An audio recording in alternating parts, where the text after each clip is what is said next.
আসসালামু আলাইকুম, সবাইকে স্বাগতম জানাচ্ছি। আজকে আমরা জীববিজ্ঞান প্রথম পত্র নবম অধ্যায়, যেটা হচ্ছে উদ্ভিদ শারীরতত্ত্ব, সেই উদ্ভিদ শারীরতত্ত্ব নিয়ে আলোচনা করব। এর আগে আমরা দুইটা পর্ব অলরেডি আলোচনা করেছি এবং এই অধ্যায়কে আমরা কয়টি অংশে ভাগ করব সেটা অবশ্য প্রথম যে পর্বটি ছিল সেই পর্বে আলোচনা করেছি। তারপরেও তোমাদের পড়ার সুবিধার জন্য আমি আরেকবার বলছি, সেটা হচ্ছে আমরা এই নবম অধ্যায়কে অর্থাৎ উদ্ভিদ শারীরতত্ত্বটা যেহেতু একটু বড়, তো উদ্ভিদ শারীরতত্ত্বকে আমরা তিনটা অংশে ভাগ করব। যার প্রথম অংশ হচ্ছে লবণ পরিশোষণ এবং হচ্ছে প্রচ্ছেদন এবং লবণ পরিশোষণ, এটা হচ্ছে পার্ট 1। পার্ট 2 হচ্ছে সালোক সংশ্লেষণ বা ফটোসিনথেসিস এবং পার্ট 3 হচ্ছে শ্বসন। তো এই অধ্যায়টা নিয়ে আমার অনেক অভিজ্ঞতা আছে। তো এই অধ্যায় তোমাদের অনেকেই হচ্ছে বাদ দিয়ে যাও বা অ্যাভয়েড করে চলো। এই অধ্যায়টা নবম শ্রেণীতেও ছিল, অর্থাৎ 9-10-এ এসএসসি লেভেলে যে বই ছিল সেখানেও এই অধ্যায় সম্পর্কে ছিল। অনেকে দেখা যাচ্ছে যে ওটা অ্যাভয়েড করে এসেছে, যে অন্য অধ্যায় পড়লে হয়তো কভার হয়ে গেছে বা জিপিএ 5 পাইতে সমস্যা হয়নি। কিন্তু এই অধ্যায়টা তোমাদের কাছে কেন কঠিন মনে হয় সেটা আমি বুঝতে পারছি না। কিন্তু এই অধ্যায়টা আমাদের যে প্রিয় শিক্ষার্থী আছে তারা অনেকেই বলে যে অনেক কঠিন, কিন্তু যখন ওদেরকে বোঝানো হয় তখন ওরা এই অধ্যায় থেকেই অ্যান্সার করে এবং প্রত্যেকবার বোর্ড পরীক্ষায় এই অধ্যায় থেকেই কোশ্চেন থাকে। অবশ্যই একটা কোশ্চেন এই অধ্যায় থেকে করা হয়। তো এই অধ্যায়ে যে দুটা পার্ট আমি পড়িয়েছি, এটা তোমরা অনেকেই কমেন্টসে লিখেছো যে অনেক ভালো লেগেছে এবং তোমাদের উৎসাহে এবং হচ্ছে অনুপ্রেরণায় আমি তৃতীয় পর্ব আজকে আলোচনা করব। এবং এই পর্বটা তোমাদের সামনে আমি একদম শিকড় থেকে, অর্থাৎ একদম গভীর থেকে বোঝাবো, ভেঙে ভেঙে বা বিশ্লেষণ করে বোঝাবো, যাতে করে তোমাদের এটা এমন মজা লাগে বা এমনভাবে এটা বুঝে যাও যাতে করে আর কঠিন শব্দটা তোমাদের মাথায় না আসে। এবং আমিও তাই করতাম যখন আমি স্টুডেন্ট লাইফে ছিলাম, আমিও এই অধ্যায়টা পেয়েছিলাম এবং তখন আমি এটা আসলে বারবার পড়ে বোঝার চেষ্টা করেছি যে কেন এটা কঠিন মনে হয়। কারণ এটা কঠিন মনে হওয়ার তো কথা না, কারণ এই যে এই টপিকসগুলো অবশ্যই আমাদের উপযোগী করেই লেখা হয়েছে এবং আমরা পারবো, এসএসসি লেভেলে আমরা যেন এটা বুঝতে পারি, ঠিক সেরকম উপযোগী করে আসলে লেখা হয়েছে। তো কেন আমরা পাবো না, কেন পারবো না? তো এই জন্য এটাকে আমি বারবার পড়ে বোঝার চেষ্টা করেছি এবং খুব মজা পেয়েছি এবং সেই মজা নিয়েই আজও আমি আমার শিক্ষকতা জীবনে আমি এটা ওভাবেই তোমাদের বোঝানোর চেষ্টা করছি। তো আজকে সালোক সংশ্লেষণ বা ফটোসিনথেসিস নিয়ে যেহেতু আমরা আলোচনা করব, তো আমরা ফটোসিনথেসিস কি সেটা জেনে নিই। ফটোসিনথেসিস, তো এটা ফটোসিনথেসিস আসলে এটা একটা গ্রিক শব্দ। ফটোসিনথেসিস একটা গ্রিক শব্দ, যাকে আমরা যদি বিশ্লেষণ করি, একটা হয় ফটো আর একটা হচ্ছে লাইট। ফটোসিনথেসিস মানে আলোকের বিশ্লেষণ। তো ফটো গ্রিক শব্দ, ফটো অর্থ হচ্ছে, গ্রিক শব্দ যেহেতু এটা গ্রিক শব্দ থেকে এসেছে, ফটো অর্থ হচ্ছে লাইট। ফটো অর্থ কি? ফটো অর্থ হচ্ছে লাইট এবং সিনথেসিস,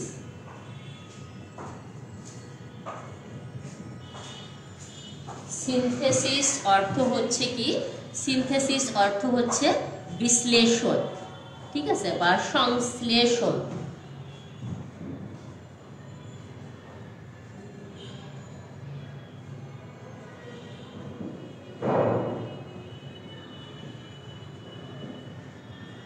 সংশ্লেষণ। তো আমরা দেখলাম যে ফটোসিনথেসিস কথাটি দুটি গ্রিক শব্দ থেকে এসেছে। গ্রিক ফটো অর্থ লাইট বা হচ্ছে কি আলো, এবং সিনথেসিস অর্থ হচ্ছে সংশ্লেষণ করা, অর্থাৎ আলোর সংশ্লেষণ, ফটোসিনথেসিস। এটা হচ্ছে একটা সহজ বা হচ্ছে সোজাসুজি অর্থ, এবং এটাকে যদি আমরা এই সালোক সংশ্লেষণ শব্দটি গ্রিক শব্দ থেকে এসেছে, এবং সালোক সংশ্লেষণ শব্দটি সর্বপ্রথম বিজ্ঞানী বার্নেস 1898 সালে সর্বপ্রথম ব্যবহার করেন। তাহলে সালোক সংশ্লেষণ শব্দটি কে ব্যবহার করেন? বিজ্ঞানী বার্নেস। এবং সাল হচ্ছে 1898 সাল। তাহলে বিজ্ঞানী বার্নেস 1898 সালে সর্বপ্রথম যে শব্দটি ব্যবহার করেন সেটাই হচ্ছে ফটোসিনথেসিস। তো ফটোসিনথেসিস কি, এটা যদি জ্ঞানমূলকে আসে তাহলে আমরা সংজ্ঞাটা কিভাবে লিখব? সেটা হচ্ছে যে জৈব রাসায়নিক প্রক্রিয়ায় উদ্ভিদের সজীব কোষ সূর্যের আলোর উপস্থিতিতে ক্লোরোফিলের সাহায্যে, আমি আবারও বলছি, যে জৈব রাসায়নিক প্রক্রিয়ায় উদ্ভিদ এর সজীব কোষস্থ যে ক্লোরোপ্লাস্ট, সেই ক্লোরোপ্লাস্ট সূর্যের আলোর উপস্থিতিতে কি তৈরি করছে? এটিপি এবং NADH+H, ATP ও NADPH+ নামক রাসায়নিক শক্তিতে রূপান্তরিত হচ্ছে। তাহলে উদ্ভিদের যে সজীব কোষের যে ক্লোরোপ্লাস্ট, সেই ক্লোরোপ্লাস্ট কি করছে? সূর্যের আলোক শক্তি ব্যবহার করে দুইটা রাসায়নিক শক্তিতে রূপান্তরিত হচ্ছে। কি কি? এটিপি এবং NADH+H। এই রাসায়নিক শক্তিকে, কোন রাসায়নিক শক্তি? এই রাসায়নিক শক্তি, অর্থাৎ এটিপি এবং NADH+H এই রাসায়নিক শক্তিকে কাজে লাগিয়ে পরবর্তীতে কার্বন ডাই অক্সাইড বিজারণের মাধ্যমে কার্বোহাইড্রেট বা শর্করা তৈরি করার যে প্রক্রিয়া, সেটাকেই বলা হয় ফটোসিনথেসিস। তাহলে ফটোসিনথেসিস যদি জ্ঞানমূলকে আসে তাহলে আমরা লিখব যে যে জৈব রাসায়নিক প্রক্রিয়ায় উদ্ভিদের সজীব কোষস্থ যে ক্লোরোপ্লাস্ট, সেই ক্লোরোপ্লাস্ট কি হচ্ছে? সূর্যের আলোকে ব্যবহার করে বা সূর্যের আলোক শক্তিকে কাজে লাগিয়ে দুইটা রাসায়নিক শক্তিতে রূপান্তরিত হচ্ছে। কি কি? এটিপি এবং NADH+H। এই রাসায়নিক শক্তিকে পরবর্তীতে কাজে লাগিয়ে কার্বন ডাই অক্সাইড বিজারণের মাধ্যমে যখন শর্করা জাতীয় খাদ্য তৈরি করে, সেটাকেই বলা হয় হচ্ছে, সেই প্রক্রিয়াটাকেই বলা হয় হচ্ছে কি? ফটোসিনথেসিস। যদি বলা হয় যে ফটোসিনথেসিস এর রাসায়নিক যে বিক্রিয়া সেটি লিখো, তাহলে আমরা যদি ফটোসিনথেসিসের রাসায়নিক বিক্রিয়া লিখি, সেখানে দেখব যে কার্বন ডাই অক্সাইড এই সূর্যের আলো এবং ক্লোরোফিলের সহায়তায় তৈরি করছে কি? কার্বোহাইড্রেট বা শর্করা। এখানে গ্লুকোজ তৈরি করছে, যেহেতু গ্লুকোজ একটা শর্করা, তাই আমরা বলতেই পারি যে এটা একটা শর্করা তৈরি করছে। এবং এই পানি মাধ্যমে অক্সিজেনটা বিজারিত হচ্ছে, অক্সিজেন বিজারিত হচ্ছে, বিজারিত হয়ে অক্সিজেনটা মুক্ত হয়ে যাচ্ছে এবং হচ্ছে কার্বন ডাই অক্সাইড বিজারিত হচ্ছে। তো পানিটা ভেঙে অক্সিজেনকে মুক্ত করছে এবং কার্বন ডাই অক্সাইড ওই হাইড্রোজেন নিয়ে বিজারিত হয়ে কি তৈরি করছে? শর্করা তৈরি করছে। তাই এটি হচ্ছে একটি জারণ বিজারণ বিক্রিয়াও বলা হয়। সালোক সংশ্লেষণকে বা সালোক সংশ্লেষণের যে বিক্রিয়া, সেই বিক্রিয়াকে জারণ বিজারণ বিক্রিয়াও বলা হয়। তাহলে এখানে আমরা যদি এই বিক্রিয়াটা বিশ্লেষণ করি তাহলে দেখব যে এখানে পানিটা ভেঙে যাচ্ছে, পানির ভাঙন হচ্ছে, পানি ভেঙে অক্সিজেন মুক্ত হচ্ছে এবং যে হাইড্রোজেন থাকছে সে হাইড্রোজেনটা কার্বন ডাইঅক্সাইডকে বিজারিত করে শর্করা তৈরি করছে। তো এই প্রক্রিয়াটাই হচ্ছে ফটোসিনথেসিস ঘটছে।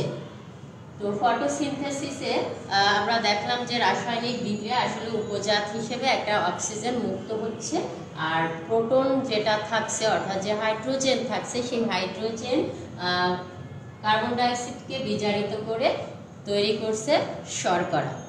তো এটা হচ্ছে আসলে আমাদের সালোক সংশ্লেষণ কি সেটা। এখন যদি বলা হয় যে সালোক সংশ্লেষণের অঙ্গ কি, এগুলো এমসিকিউ এর জন্য বা আমি তোমাদের বেসিক নলেজটা জানানোর জন্যই এই কোশ্চেনগুলো দিয়েছি মূলত। কারণ সালোক সংশ্লেষণের অঙ্গ কি সেটাই যদি না জানলাম তাহলে তো ফটোসিনথেসিস কোথায় হয় সেটা না জানলে তো আমরা মজা পাবো না। কারণ আমি তোমাদেরকে বলেছি আমি একদম শিকড় থেকে তোমাদের এটা বোঝাবো। তো সালোক সংশ্লেষণের অঙ্গ কি? সালোক সংশ্লেষণের অঙ্গ হচ্ছে সবুজ পাতা। যেহেতু এখানে ক্লোরোফিল ব্যবহৃত হচ্ছে, আর ক্লোরোফিল থাকে কোথায়?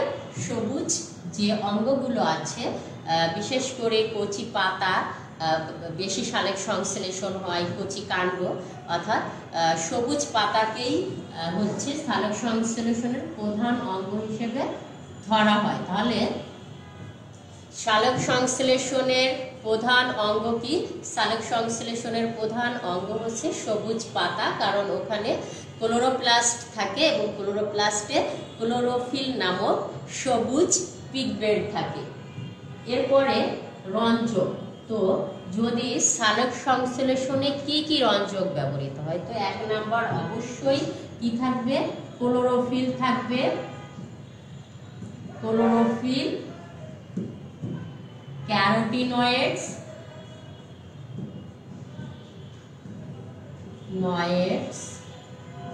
ক্লোরোফিল, ক্যারোটিনয়েডস এবং ফাইকোবিলিনস।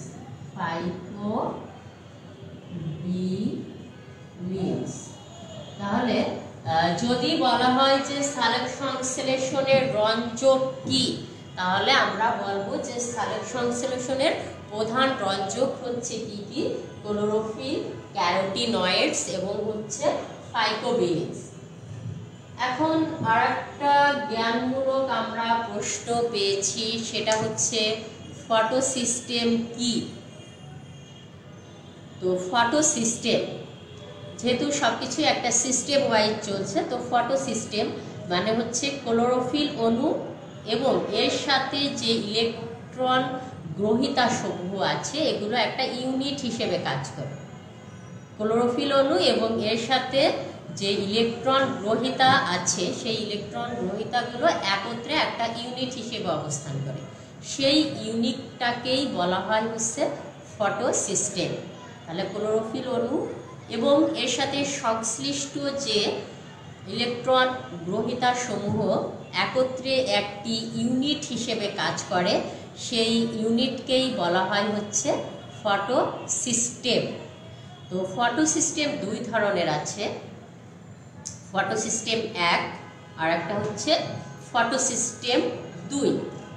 আমরা এই আলোচনার শেষে এটা নিয়ে আরেকটু আলোচনা করব গভীরভাবে বা পার্থক্য আকারে আমরা পড়ব। তার আগে শুধু এতটুকু জেনে নিই যে ফটোসিস্টেম 1 মানে কি।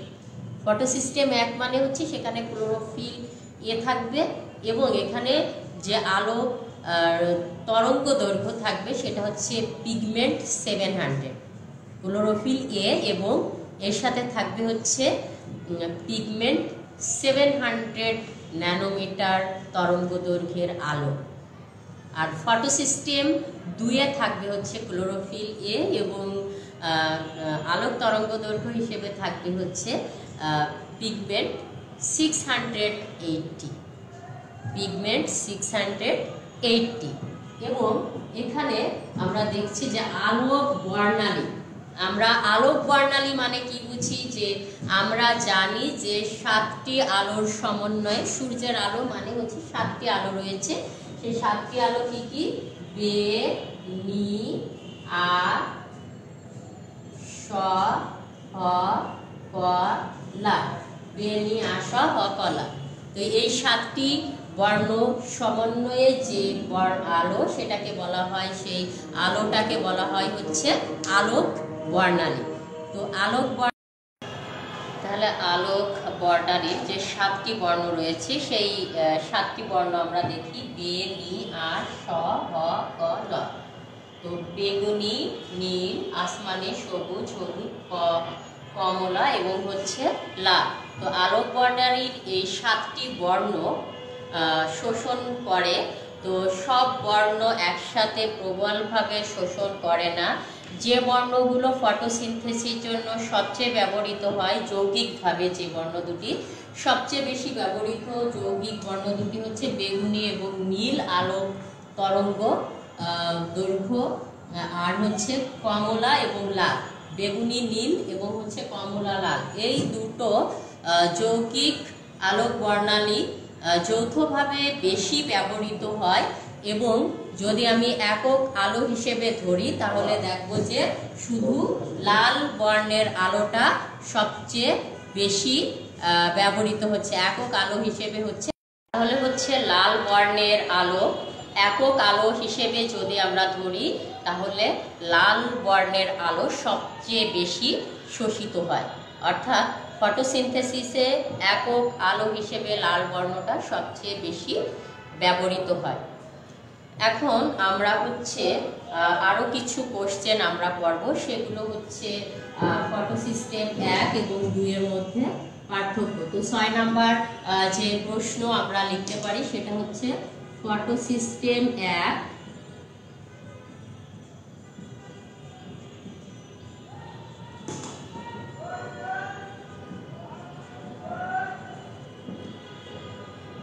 পার্থক্য।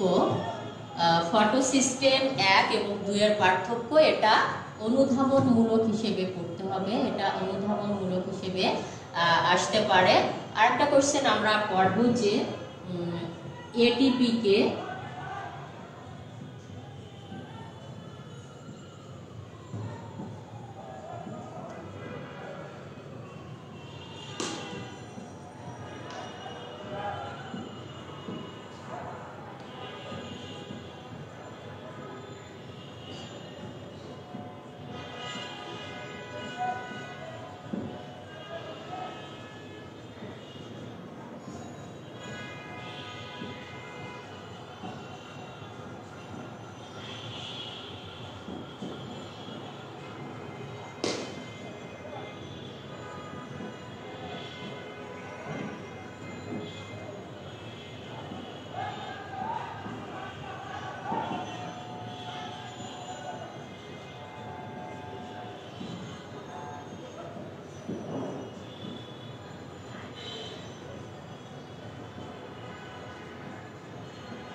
ফসফোরাইলেশন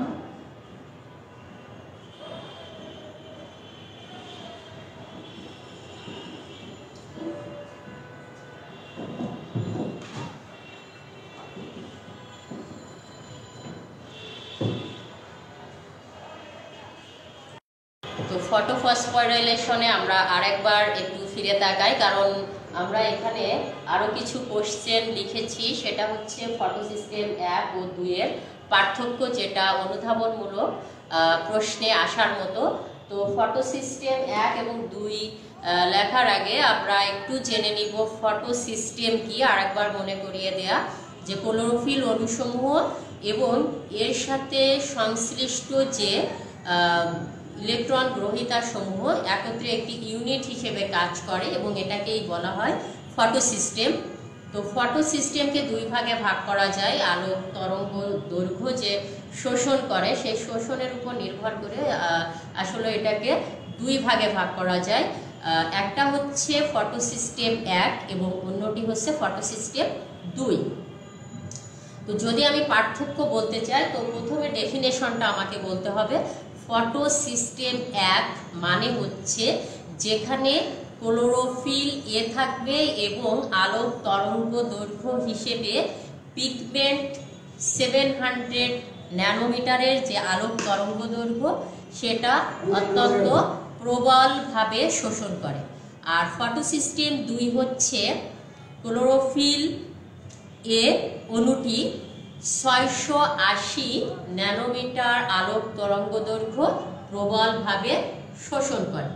ফটোসিস্টেম 1 এ ক্লোরোফিল এ কত পিগমেন্ট আলোক তরঙ্গ দৈর্ঘ্য শোষণ করে? 700 ন্যানোমিটার। আর ফটোসিস্টেম 2 এ হচ্ছে 680 ন্যানোমিটার।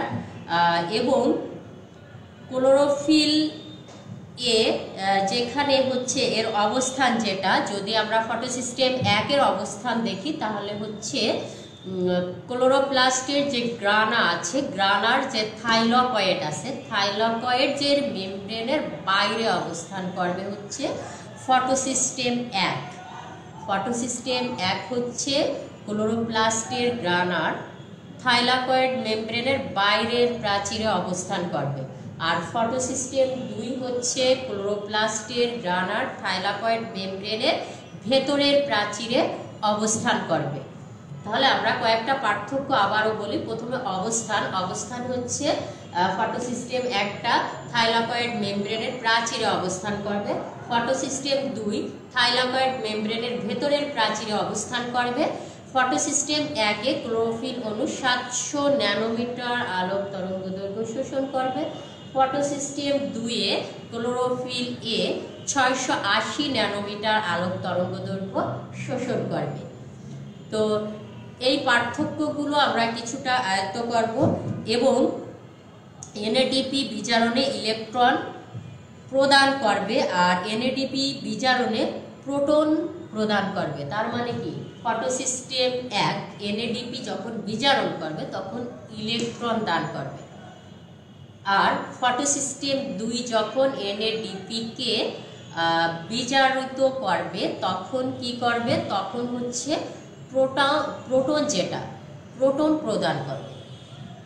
আর ইলেকট্রনের ঘাটতি ফটোসিস্টেম 2 থেকে এসে ফটোসিস্টেম 1 এ পূরণ হয়, আর ফটোসিস্টেম 2 এ পানি থেকে এসে ইলেকট্রনের ঘাটতি পূরণ করে। অর্থাৎ ইলেকট্রনের ঘাটতি যখন হয়, ফটোসিস্টেম 1 এ যে ইলেকট্রনের ঘাটতি হয় সেটা কোথা থেকে এসে ফিল আপ হয়? ফটোসিস্টেম 2 থেকে এসে ফিল আপ হয়। আর ফটোসিস্টেম 1 এ যে ইলেকট্রনের ঘাটতি হয় সেটা ফটোসিস্টেম 2 থেকে এসে ফিল আপ হয়, আর ফটোসিস্টেম 2 এ যে ইলেকট্রনের ঘাটতি হবে সেটা হচ্ছে পানি থেকে এসে পূরণ হবে। তো এইটা মূলত ফটোসিস্টেম 1 এবং 2 এর যে পার্থক্যগুলো আছে সেটা এতটুকু পড়লেই হবে। এখন হচ্ছে আমরা দেখব যে এটিপি কে জৈব মুদ্রা বলা হয় কেন। এটিপি তৈরির যে প্রক্রিয়া, আলোর উপস্থিতিতে এটিপি তৈরির যে প্রক্রিয়া সেটাকে বলা হয় ফটোফসফোরাইলেশন। এখন এটিপি এমন একটি জৈব রাসায়নিক পদার্থ যেটায় প্রচুর পরিমাণে শক্তি সঞ্চিত থাকে। এটিপি একটি মানে উচ্চ শক্তি সম্পন্ন বলা যায় জৈব রাসায়নিক পদার্থ, এবং এখানে প্রচুর শক্তি জমা থাকে। এবং এডিপি থেকে যখন একটা অজৈব ফসফেট এডিপির সাথে যুক্ত হয় তখন এটিপি তৈরি হয়, এবং এই এটিপিতে প্রচুর পরিমাণে শক্তি জমা থাকে, এবং এই শক্তিটা পরবর্তীতে কি হয়, কোষের যে বিভিন্ন রাসায়নিক বিক্রিয়া থাকে সেই রাসায়নিক বিক্রিয়াগুলোই ব্যবহৃত হয়। এজন্য এটিপিকে জৈব মুদ্রা বা বায়োলজিক্যাল কয়েন বা হচ্ছে এনার্জি সাপ্লায়ারও বলা যায়, যেহেতু অন্য অন্য কোষের বিক্রিয়ার সময় এর কাছে যে শক্তিটা মজুদ থাকে সেই শক্তিটা এটিপি কোষের বিক্রিয়ার সময় সেটা সরবরাহ করে, তাই এটিপিকে জৈব মুদ্রাও। যদি আমরা এটিপি যে রাসায়নিক বিক্রিয়া সেটা যদি আমরা লিখতে চেষ্টা করি তাহলে কি লিখবো? এডিপি সাথে একটা কি হচ্ছে পিআই অর্থাৎ ইনঅর্গানিক ফসফেট যুক্ত হচ্ছে কার সহায়তায়? এটিপিএইচ। এজ এনজাইমের কার্যকারিতা, এটিপি এজ এনজাইমের সহায়তায় এডিপির সাথে একটা ইনঅর্গানিক ফসফেট বা অজৈব ফসফেট যুক্ত হয়ে এটিপি তৈরি করছে এবং সাথে পানীয় তৈরি হচ্ছে। তো এভাবে এডিপি থেকে এটিপি তৈরি হচ্ছে। এখন আমরা যে একটা অত্যন্ত ইম্পর্টেন্ট কোশ্চেন পড়ব, সেটা হচ্ছে চক্রীয় এবং অচক্রীয় ফটোফসফোরাইলেশন। তো আমি এর আগেই বলেছি ফটোফসফোরাইলেশন কি। এই এটিপি তৈরির প্রক্রিয়াকেই ফটোফসফোরাইলেশন বলা হয়। তো তার আগে আমরা হচ্ছে এটিপিকে কেন জৈব মুদ্রা বলা হয় সেটা পড়লাম। এখন আমরা ফটোসিস্টেম এর একটা ডিটেলস যে পার্ট আছে ফটোফসফোরাইলেশনের, সেখানে সালোক সংশ্লেষণের ক্রিয়া কৌশল এখন আলোচনা করব। সেটা হচ্ছে সালোক সংশ্লেষণের ক্রিয়া কৌশল, অর্থাৎ সালোক সংশ্লেষণ প্রক্রিয়াটা কিভাবে সংগঠিত হয় সেটার উপর নির্ভর করে বিজ্ঞানী বার্নার 1905 সালে সালোক সংশ্লেষণকে ব্ল্যাকম্যান 1905 সালে, বিজ্ঞানী ব্ল্যাকম্যান 1905 সালে ফটোসিস্টেম এর ক্রিয়া কৌশলকে দুইটা অংশে ভাগ করেন। বর্ণনার সুবিধার জন্য তিনি দুইটা অংশে ভাগ করেন। একটা হচ্ছে আলোক নির্ভর অধ্যয় এবং অন্যটি হচ্ছে কি আলোক নিরপেক্ষ অধ্যয়। তো সালোক সংশ্লেষণকে বিজ্ঞানী ব্ল্যাকম্যান এর ক্রিয়া কৌশলকে দুইটি অংশে ভাগ করেন। একটা হচ্ছে আলোক নির্ভর অধ্যয় এবং অন্যটি হচ্ছে আলোক নিরপেক্ষ অধ্যয়। তো আলোক নির্ভর অধ্যয় মানে হচ্ছে এখানে আলোর উপস্থিতি অপরিহার্য, আর আলোক নিরপেক্ষ অধ্যায়ে আলোর উপস্থিতিটা বাধ্যতামূলক নয়।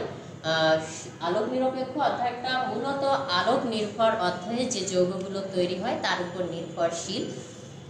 আমরা আলোক নিরপেক্ষ এবং আলোক নির্ভর অধ্যায়ে কোন কোন যৌগ তৈরি হয় এবং কিভাবে তৈরি হয় সেগুলো। তো আলোক নির্ভর অধ্যায়, যেটা আলোক নির্ভর অধ্যায় কাকে বলে সেটা যদি আমরা সংজ্ঞায়িত করতে চাই তাহলে বলবো যে আলোক শক্তি ব্যবহার করে বা আলোর ফোটন ব্যবহার করে ক্লোরোফিল অণুসমূহ কি করে এটিপি এবং NADPH+H নামক যে রাসায়নিক শক্তিতে রূপান্তরের যে প্রক্রিয়া যে অধ্যায় হয় সেটাই হচ্ছে মূলত আলোক নির্ভর অধ্যায়।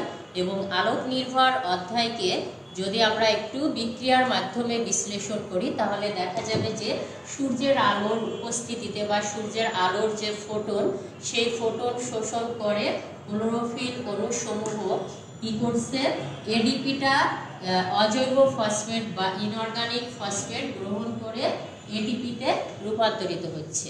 তো এডিপি একটা অজৈব ফসফেট, এডিপি অজৈব ফসফেট গ্রহণ করে তৈরি করছে এটিপি, অর্থাৎ অ্যাডিনোসিন ডাইফসফেট একটা ফসফেট গ্রহণ করে তৈরি করছে অ্যাডিনোসিন ট্রাইফসফেট, একটা উচ্চ শক্তি সম্পন্ন রাসায়নিক যৌগ তৈরি করছে। আর এদিকে পানিটা ভেঙে যাচ্ছে, ভেঙে গিয়ে অক্সিজেন নির্গত হচ্ছে এবং এখানে যে হাইড্রোজেন বা প্রোটন থাকে সেই হাইড্রোজেন বা প্রোটন NADP-কে অর্থাৎ নিকোটিনোমাইড অ্যাডিনোসিন ডাইনিউক্লিওটাইড যে ফসফেট, সেই NADP-কে এইখানকার যে অক্সিজেন মুক্ত করার পর যে হাইড্রোজেন থাকছে সেই হাইড্রোজেনটা NADP কে বিজারিত করে NADPH+H তৈরি করছে। এটা একটা উচ্চ শক্তি সম্পন্ন রাসায়নিক যৌগ। তো এখানে আরেকটা প্রশ্ন আসতে পারে অনুধাবনমূলক, সেটা হচ্ছে এটিপি এবং NADH+H কে আত্তীকরণ শক্তি বলা হয় কেন? NADPH+ এবং এটিপিকে আত্তীকরণ শক্তি বলা হয় কারণ এই দুইটা রাসায়নিক যৌগ উচ্চ শক্তি সম্পন্ন এবং এই দুইটা রাসায়নিক যৌগকে কাজে লাগিয়ে কার্বন ডাইঅক্সাইড বিজারিত হয় এবং বিজারিত হয়ে শর্করা জাতীয় খাদ্য তৈরি করে। এই জন্য এই দুটো শক্তিকে যেহেতু সে কাজে লাগাচ্ছে, কাজে লাগিয়ে অন্য একটা যৌগ তৈরি করছে, এই জন্য এটিপি এবং NADH+H কে আত্তীকরণ শক্তি বলা হয়।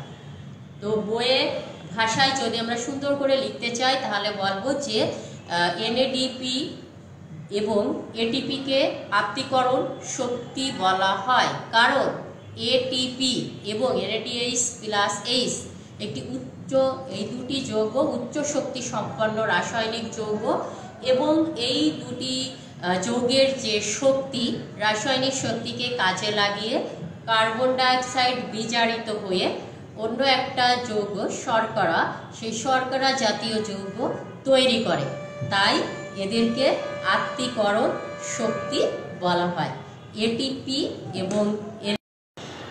এখন আমরা জানবো ফটোফসফোরাইলেশন, বিস্তারিত জানবো, কারণ সৃজনশীল প্রশ্নে আসে যে এটিপি এবং NADH+H কিভাবে তৈরি হলো।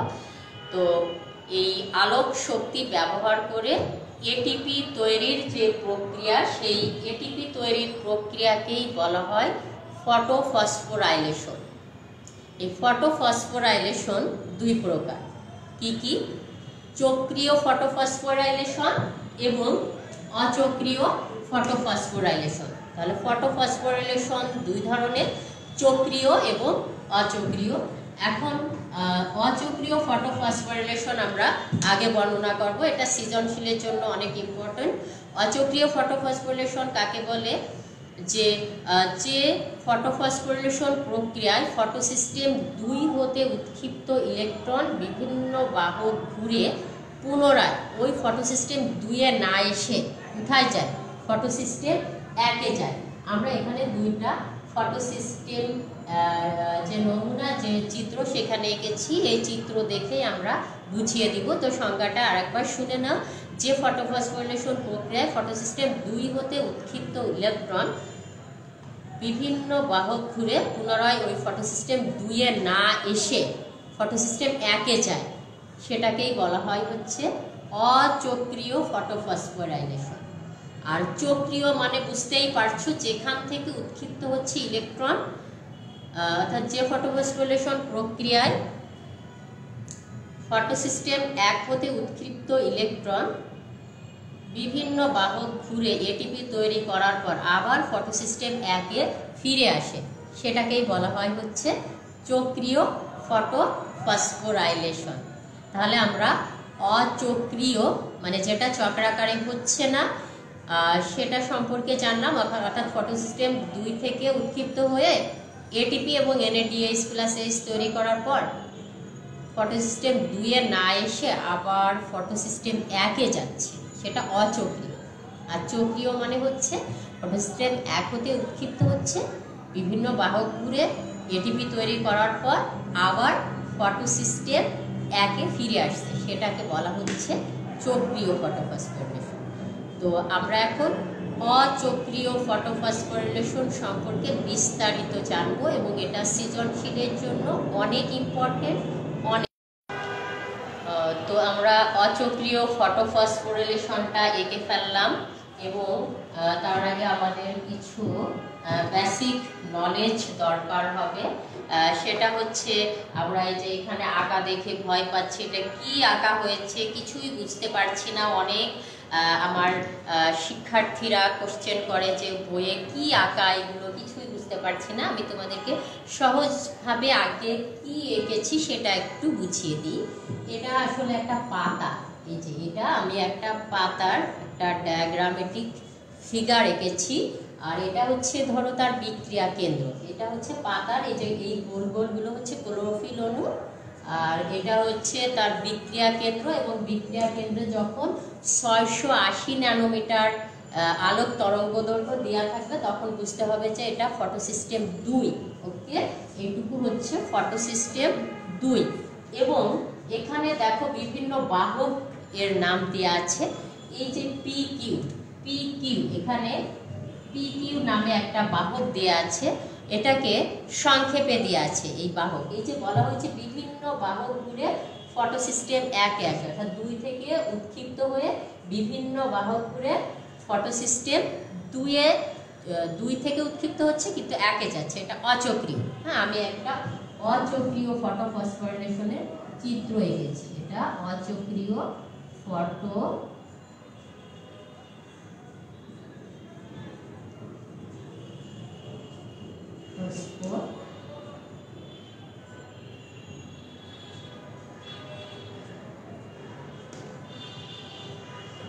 এটা হচ্ছে একটা অচক্রীয় ফটোফসফোরিলেশনের ফিগার। তাহলে এইটুকু হচ্ছে ফটো সিস্টেম 2, যার এটা হচ্ছে পাতার ক্লোরোফিল অণু, আর এটা হচ্ছে বিক্রিয়া কেন্দ্র যেখানে হচ্ছে পিগমেন্ট 680 রয়েছে এবং এগুলো হচ্ছে বাহক। তো আমি প্রথমে কি বলতে চেয়েছিলাম, পিকিউ দিয়ে কি বোঝাচ্ছে?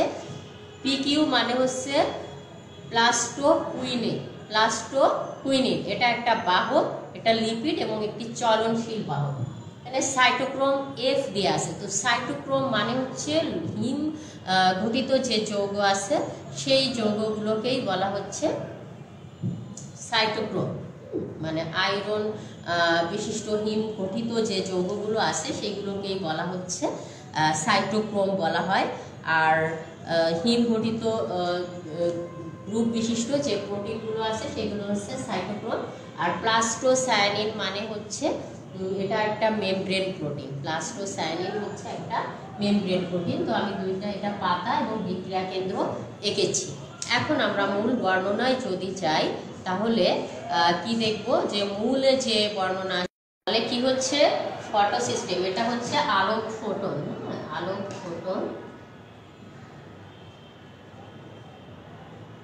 তো ফটো সিস্টেম 2 এ অচক্রীয় ফটোফসফোরিলেশন কিভাবে স্টার্ট হচ্ছে সেটা হচ্ছে অচক্রীয় ফটোফসফোরিলেশনে আলোক ফোটনটা ক্লোরোফিল অণুসমূহ শোষণ করছে। শোষণ করার পর এভাবে এক অণু থেকে অন্য অণুতে স্থানান্তরিত হচ্ছে। স্থানান্তরিত হয়ে একসময় কোথায় যাচ্ছে? বিক্রিয়া কেন্দ্রে যাচ্ছে। তাহলে ফটো সিস্টেম 2 এ শুরুটা এভাবে হচ্ছে যে আলোক ফোটন শোষণ করে ক্লোরোফিল অণুসমূহ আলোক শক্তিটা গ্রহণ করার পর সেই আলোক শক্তি প্রাপ্ত যে ফোটন বা ইলেকট্রন, আলোক যে শক্তি সেটা এক অণু থেকে অন্য অণুতে স্থানান্তরিত হয়ে একসময় কি হচ্ছে? বিক্রিয়া কেন্দ্রে পৌঁছাচ্ছে। বিক্রিয়া কেন্দ্রে যখন উচ্চ শক্তি সম্পন্ন এই ইলেকট্রন পৌঁছাচ্ছে, সেই ইলেকট্রন কি হবে? এক সময় এই বাহকগুলো যারা ইলেকট্রন গ্রহণ করবে সেরকম ইলেকট্রন গ্রহীতার কাছে পৌঁছে দেবে তারা এই বাহকগুলো। তাহলে এখান থেকে উৎক্ষিপ্ত হচ্ছে উচ্চ শক্তি সম্পন্ন ইলেকট্রন। কোথা থেকে উৎক্ষিপ্ত হচ্ছে? বিক্রিয়া কেন্দ্র 2 থেকে ইলেকট্রনটা উৎক্ষিপ্ত হয়ে ফিওফাইটিনে যাচ্ছে, যেখানে এখানে ধরো ফিওফাইটিন ছিল। এই ফিওফাইটিনে উচ্চ শক্তি সম্পন্ন ইলেকট্রনটা যাচ্ছে, কারণ ইলেকট্রন যাওয়ার জন্য এই মাধ্যমগুলো দরকার। হ্যাঁ, ইলেকট্রন যারা গ্রহণ করবে সেখানে ওই ইলেকট্রন যাওয়ার জন্য কিছু মাধ্যম দরকার। এই ফিওফাইটিন, প্লাস্টোকুইনিন এরা হচ্ছে মাধ্যম হিসেবে কাজ করছে বা বাহক হিসেবে কাজ করছে। তো ফটো সিস্টেম 2 থেকে উৎক্ষিপ্ত ইলেকট্রন দুটি প্রথমে কোথায় যাচ্ছে? ফিওফাইটিনে যাচ্ছে, যেটা আমাদের চিত্রে দেখানো হয়নি। ফিওফাইটিন থেকে ইলেকট্রন যখন ফিওফাইটিনে যাচ্ছে, তো ইলেকট্রনটা যখন ফিওফাইটিনে যাচ্ছে, ফিওফাইটিনে যাওয়ার সাথে সাথে এখানে কি বিক্রিয়া কেন্দ্রে, অর্থাৎ ফটো সিস্টেম 2 এর যে বিক্রিয়া কেন্দ্র, সেই ফটো সিস্টেম 2 এর বিক্রিয়া কেন্দ্রে কি হচ্ছে? ইলেকট্রনের ঘাটতি হচ্ছে। সেই ঘাটতিটা ফিল আপ করার জন্য পানিটা ভেঙে যাচ্ছে। এই পানি ভেঙে ইলেকট্রন দুটি এখানে চলে আসছে। কোথায়? ফটো সিস্টেম 2 এর বিক্রিয়া কেন্দ্রে ইলেকট্রন দুটি এসে ওর ঘাটতিটা পূরণ করছে, আর অক্সিজেনটা বায়ুতে চলে যাচ্ছে, আর যে প্রোটন সেটা এদিকে চলে যাচ্ছে। ওকে, তাহলে পানির অণু ভাঙার পর সেই পানি অণু থেকে 2টা ইলেকট্রন এসে এর ঘাটতিটা পূরণ করছে, কারণ 2টা ইলেকট্রন চলে যাচ্ছে অন্য গ্রহীতার কাছে। তো এদিকে দেখো, তাহলে 1 নাম্বার পয়েন্ট এতটুকু বললে হবে যে আলোক শক্তি শোষণ করে ফটো সিস্টেম 2 এর ক্লোরোফিল অণুসমূহ আলোক শক্তি শোষণ করার পর সেই উচ্চ শক্তি সম্পন্ন যে ইলেকট্রন, সেই ইলেকট্রন বিক্রিয়া কেন্দ্র থেকে গ্রহিতার নিকট যাবে। তো যাওয়ার পথে প্রথমে ফিওফাইটিনে যাচ্ছে, ফিওফাইটিন থেকে কোথায় যাচ্ছে? প্লাস্টোকুইনিনে যাচ্ছে, যেটা একটা লিপিড ও চলনশীল বাহক। প্লাস্টোকুইনিন থেকে ইলেকট্রন দুটি কোথায় যাচ্ছে? প্লাস্টোকুইনিন থেকে ইলেকট্রন দুটি যাচ্ছে সাইটোক্রোম এফ এ। তো প্লাস্টোকুইনিন থেকে যখন সাইটোক্রোম এফ এ যাচ্ছে তখন এটিপিএস নামক এনজাইমের সহায়তায় এই এডিপিটা একটা ইনঅর্গানিক ফসফেট গ্রহণ করতেছে, ইনঅর্গানিক ফসফেট গ্রহণ করে এটিপিতে পরিণত হচ্ছে। তাহলে প্লাস্টোকুইনিন থেকে ইলেকট্রন সাইটোক্রোম এফ এ যাওয়ার পথে এডিপি একটি অজৈব ফসফেট গ্রহণ করে এডিপিতে পরিণত হচ্ছে। এরপর ওই ইলেকট্রন দুটি সাইটোক্রোম এফ থেকে প্লাস্টোসায়ানিনে যাচ্ছে, প্লাস্টোসায়ানিন থেকে কোথায় যাচ্ছে? ফটোসিস্টেম একে ওই ইলেকট্রন দুটি ফিরে আসছে, কারণ এর আগে ফটোসিস্টেম এক থেকে ইলেকট্রনের ঘাটতি হয়েছিল, কারণ ফটোসিস্টেম এক থেকে ইলেকট্রন পেরিডক্সিনে চলে গিয়েছিল। তো সেই ঘাটতিটা এইখান থেকে ইলেকট্রন এসে ফিল আপ করছে। তো ওদিকে ইলেকট্রন দুটি ফেরিডক্সিন থেকে এনএডিপি রিডাকটেজে যাচ্ছে, আর এনএডিপি রিডাকটেজটা তখন এনএডিপি কে এই যে প্রোটন ছিল সেই প্রোটনটা এনএডিপি কে বিজারিত করে তৈরি করছে আরেকটা যৌগ, সেটা হচ্ছে NADPH+H। এভাবে এই অচক্রিয় ফটোফসফোরাইলেশনে দুইটা যৌগ তৈরি হচ্ছে, এটিপি এবং NADH+H। এই দুটো যৌগ তৈরি হচ্ছে। এখন যদি আমরা সামারি বলি তাহলে দেখব যে ফটোসিস্টেম 2 আলোক ফোটন শোষণ করে শক্তি প্রাপ্ত হয়, সেই শক্তিটা বিক্রিয়া কেন্দ্র 2 এ চলে আসে এবং বিক্রিয়া কেন্দ্র 2 থেকে ইলেকট্রনটা কোথায় যাচ্ছে? ফিওফাইটিনে যাচ্ছে। ফিওফাইটিন থেকে ইলেকট্রন, ফিওফাইটিনটা এখানে দেখানো হয়নি, ফিওফাইটিন থেকে ইলেকট্রন প্লাস্টোকুইনিনে যাচ্ছে, প্লাস্টোকুইনিন থেকে ইলেকট্রন সাইটোক্রোম এফ এ যাচ্ছে। সাইটোক্রোম এফ এ যাওয়ার পথে ইলেকট্রন এডিপি তখন একটা অজৈব ফসফেট গ্রহণ করে এটিপিতে রূপান্তরিত হচ্ছে এবং এ বিক্রিয়ায় সাহায্য করছে এটিপি এইচ এনজাইম। তো সাইটোক্রোম এফ থেকে ইলেকট্রন দুটি প্লাস্টোসায়ানিনে যায়, প্লাস্টোসায়ানিন থেকে ইলেকট্রন দুটি কোথায় যায়? বিক্রিয়া কেন্দ্র একে আসে এবং বিক্রিয়া কেন্দ্র একে যে পিগমেন্ট 700 ন্যানোমিটার আলোক তরঙ্গ দৈর্ঘ্য যে ক্লোরোফিল অণুসমূহ শোষণ হতো, সেই পিগমেন্ট 700 থেকে ইলেকট্রন কোথায় চলে যাচ্ছে? এই যে ফেরিডক্সিনে যাচ্ছে, ফেরিডক্সিন থেকে ইলেকট্রন NADP রিডাকটেজে গ্রহণ করছে। এই NADP রিডাকটেজ দুটি ইলেকট্রন এবং দুটি প্রোটন সহযোগে NADP কে বিজারিত করছে, বিজারিত করে তৈরি করছে কি? NADPH+H। তো এভাবেই অচক্রিয় ফটোফসফোরাইলেশনটা সম্পন্ন। এখন আমরা চক্রীয় ফটোফসফোরাইলেশন শিখব। এটা ছিল অচক্রীয়, এটাও সৃজনশীলে আসে, চক্রীয়টাও সৃজনশীলে আসে। তো আমরা এখন চক্রীয় ফটোফসফোরাইলেশনটা আঁকবো এবং এটা ডিটেলস পড়ব।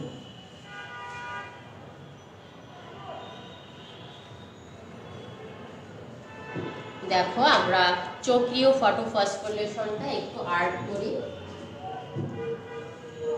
এটা হচ্ছে বিক্রিয়া কেন্দ্র, এখানে এটা হচ্ছে পাতা, এই যে আমরা আঁকছি, এবং এখানে এগুলো যে আঁকছি এগুলো হচ্ছে ক্লোরোফিল অণুসমূহ, এটা ক্লোরোফিল অণুসমূহ।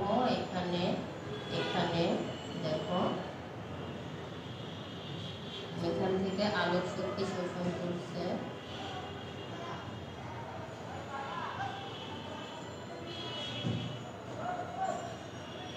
আলো শোষণ করছে, এটা বিক্রিয়া কেন্দ্র।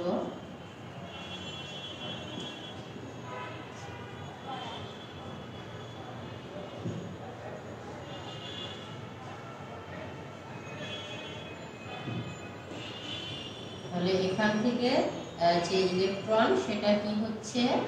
সেটা এবার উপরের দিকে উৎক্ষিপ্ত হয়ে পেরিডক্সিনে যাচ্ছে ইলেকট্রন দুটো, এরপরে বিক্রিয় বাহকে আসবে। দেখো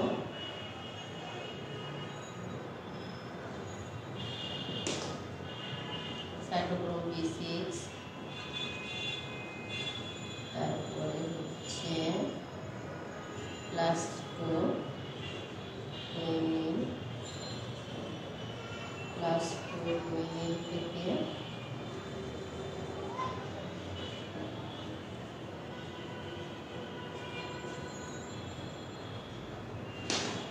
সাইটোক্রোম B6। প্রথমে হচ্ছে সাইটোক্রোম B6, এখান থেকে এদিকে যাচ্ছে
তাহলে চক্রীয় যে ফটোফসফোরিলেশন এটা আসলে অনেক ইজি। চক্রীয় ফটোফসফোরিলেশনটা হচ্ছে ফটোসিস্টেম 1 হতে উৎক্ষিপ্ত যে ইলেকট্রন, সেই ইলেকট্রন এরকম বিভিন্ন বাহন ঘুরে এটিপি তৈরি করার পর পুনরায় ফটোসিস্টেম 1-এ ফিরে আসে, সেটাকেই মূলত চক্রীয় ফটোফসফোরাইলেশন বলা হয়। এবং চক্রীয় ফটোফসফোরিলেশনের চিত্রটা আমরা যে ডায়াগ্রামেটিক চিত্র সেটা আঁকার চেষ্টা করেছি। এটা চক্রীয় ফটোফসফোরিলেশনের চিত্র, আমরা এদিকে লিখে দিই। এটা ছিল, এটার ফিগারের নাম হচ্ছে চক্রীয় ফটোফসফোরিলেশন।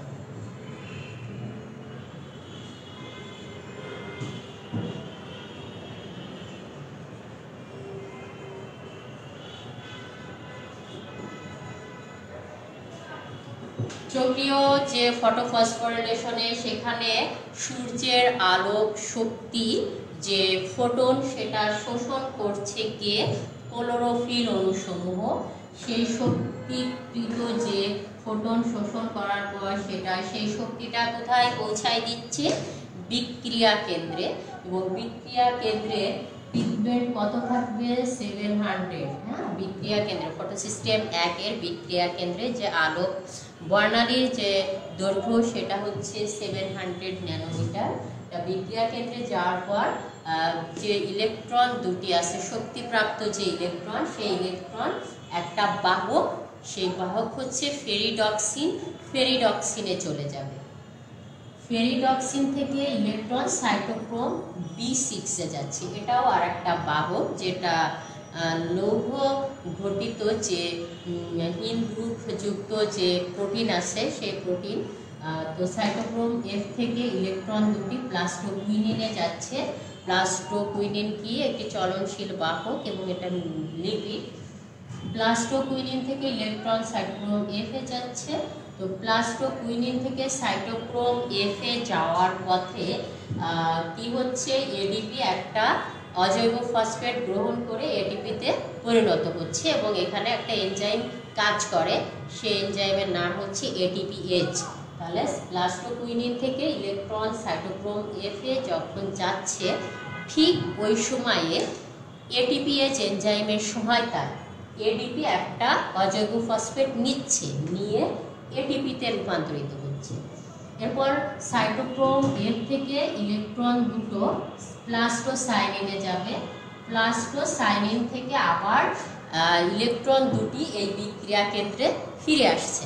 দেখো কত মজার যে ইলেকট্রন দুটি যেখান থেকে উৎক্ষিপ্ত হলো ঠিক বিভিন্ন বাহক ঘুরে সেই জায়গায় চলে আসছে, মাঝখান থেকে একটা কাজ করছে।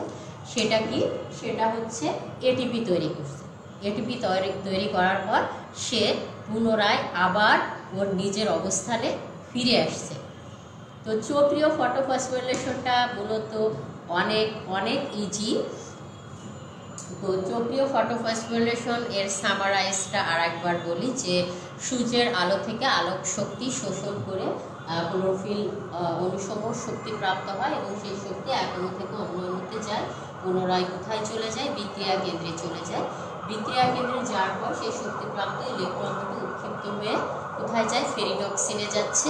ফেরিডক্সিন থেকে ইলেকট্রন সাইটোক্রোম B6 এ যাচ্ছে, সাইটোক্রোম B6 থেকে প্লাস্টোকুইনিনে যাচ্ছে এবং প্লাস্টোকুইনিন থেকে ইলেকট্রন দুটো হচ্ছে সাইটোক্রোম F এ যাচ্ছে এবং সাইটোক্রোম F এ যখন যাচ্ছে যাওয়ার সময় এডিপি একটা অজৈব ফসফেট গ্রহণ করে এটিপিতে পরিণত হচ্ছে এবং সাইটোক্রোম F থেকে ইলেকট্রন দুটি প্লাস্টোসাইনিন থেকে পুনরায় আবার ইলেকট্রন দুটি বিক্রিয়া কেন্দ্রে চলে।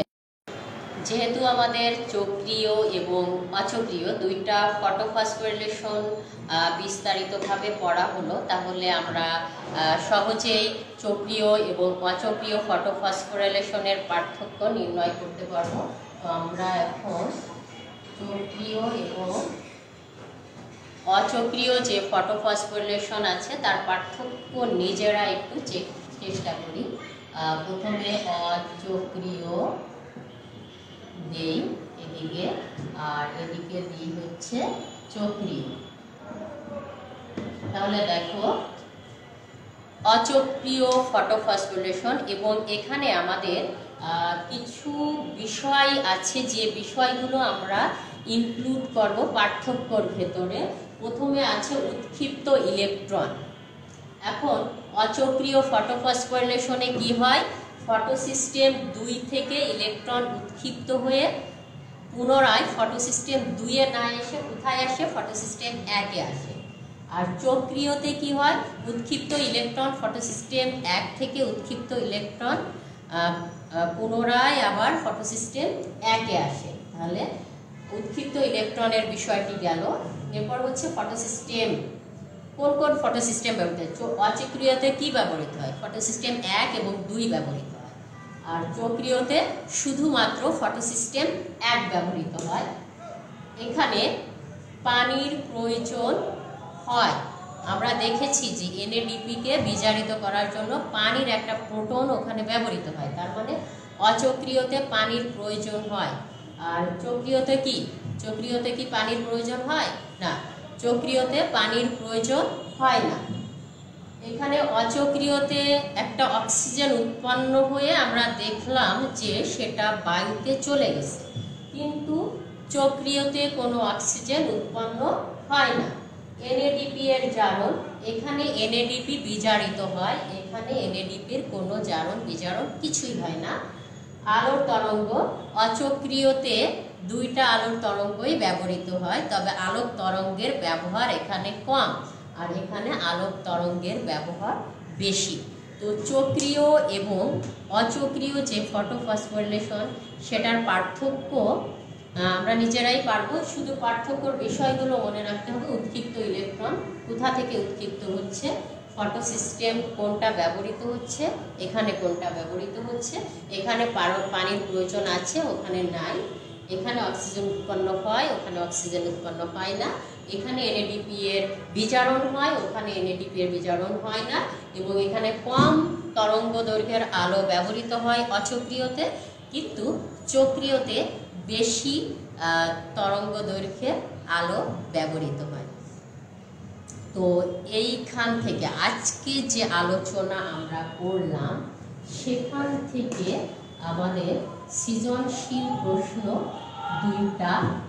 দুইটা সৃজনশীল প্রশ্ন অনেক ইম্পর্টেন্ট, অনেক বেশি ইম্পর্টেন্ট, যেটা এই ক্লাসটা যদি প্রপারলি তোমরা করো তাহলে খুব ভালো করেই পারবে। সেটা হচ্ছে 1 নাম্বার হচ্ছে অচক্রীয়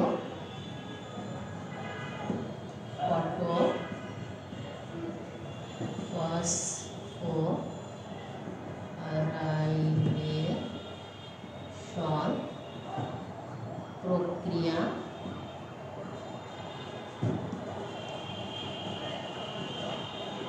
করো। আর আরেকটা হচ্ছে চক্রীয়